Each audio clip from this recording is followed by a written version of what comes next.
السلام عليكم ورحمة الله وبركاته. ازيكم عاملين ايه؟ يا رب تكونوا بألف خير. النهاردة بقى انا جاية معايا القرنبيط.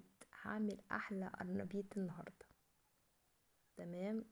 دي القرنبيطية بتاعتي، انا جايباها طبعا هقطعها واشيل الورق الاخضر ده كله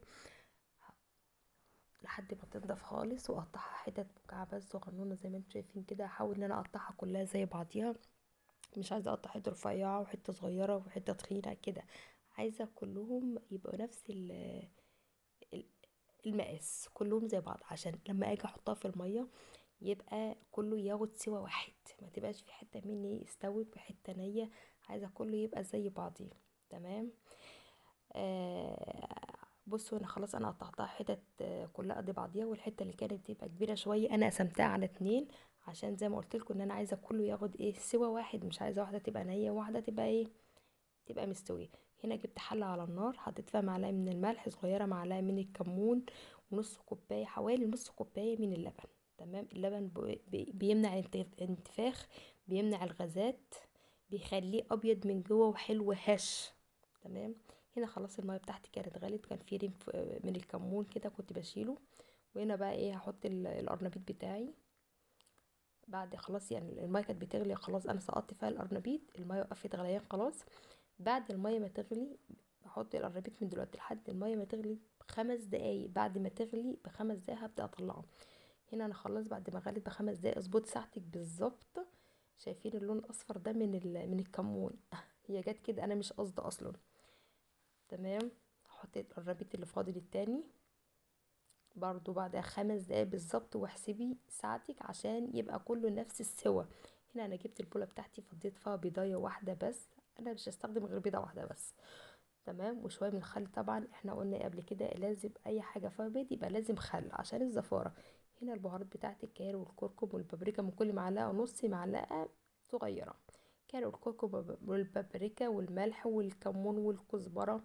ودي الخضره بتاعتي، الكزبره والشبت اللي انا هستعملهم. لو عايزه تستعملي خضره وكزبره وبقدونس اللي انت عايزاه، بس انا هنا حابه الكزبره والشبت مع بعض. هنا طبعا نص كوبايه من اللبن. اللبن برضو سحري يا جماعه في القرنبيط، بدل ميه حطي لبن. دي البهارات بتاعت الكاري والكركم والبابريكا والكمون والملح. والملح بقى ظبطيه على حسب رغبتك انتي.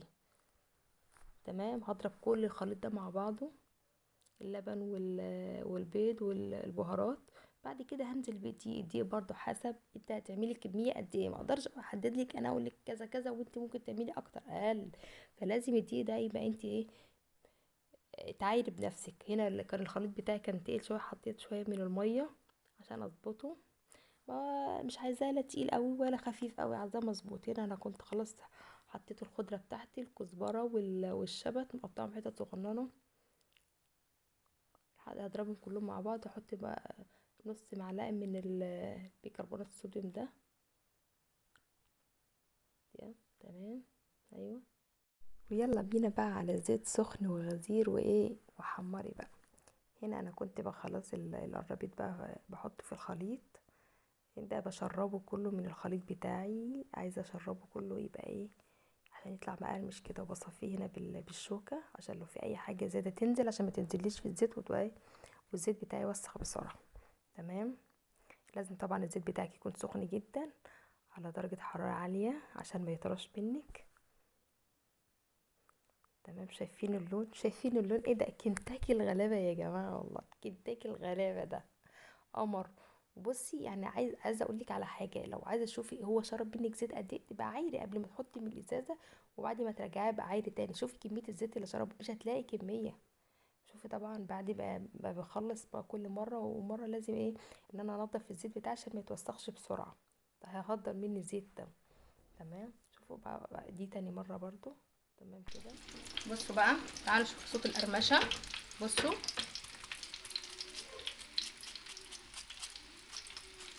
يقرمش ازاي.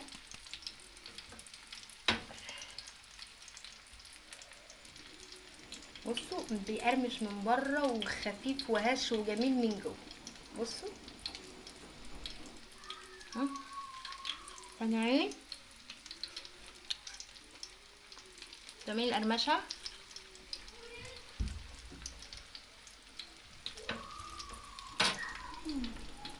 ما تنسوش تجربوه بالطريقه بتاعتي. بصوا كنتاكي الغلابه يا جماعه، بصوا جميل ازاي، بسم الله ما شاء الله. بصوا، مش عايزه اقول لكم ريحته خطيره خطيره خطيره تجنن. يلا باي باي.